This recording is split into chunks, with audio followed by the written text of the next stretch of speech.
Здравейте, казвам се Константин, на 19 години съм.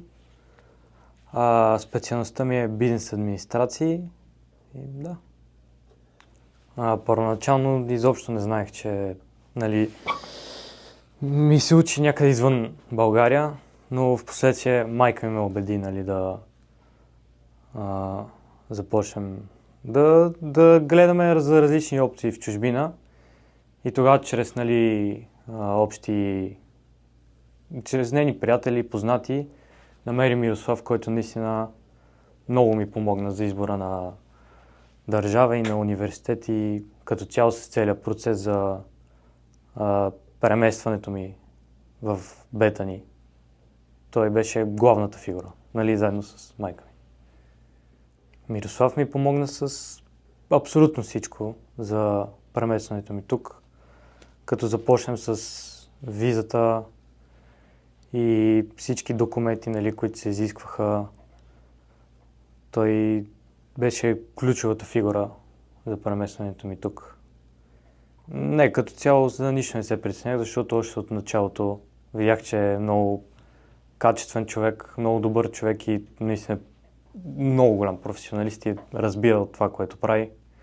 Нямах никакви притеснения, с всичко ми помогна перфектно, всичко мина толкова гладко и добре.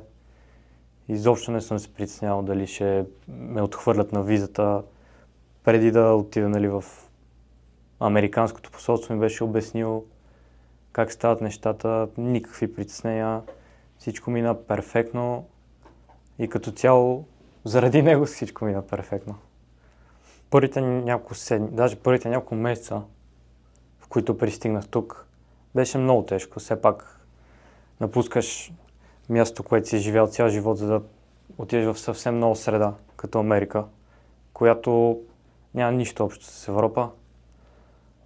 Бях първите няколко месеца, бях трудни. Обаче в последствие, като се запознаваш с хората, адаптираш се към средата, намираш общи интереси с другите, а и от друга страна футбола много ме адаптира така към държавата и много се, много се сближих така с моите съотборници. Стана много чувства се като дом вече това място. Нещата вървят доста добре. Естествено, както казах преди малко, в началото беше доста трудно, както и с ученето, съвсем по-различно от това в Европа. Малко по-трудно беше, но в последствие като се адаптираш и като се адаптираш и ти става много по-лесно. Като цяло и, както казах, с футбола, с ученето, забавни истории, не мога да се сета в момента, но сигурно има, сигурно изпускам някаква. Но като цяло първата ми година в Бетани, прекрасен университет, прекрасни хора, прекрасен отбор, прекрасни учители, прекрасни треньори, всичко върви перфектно и дано завърши перфектно.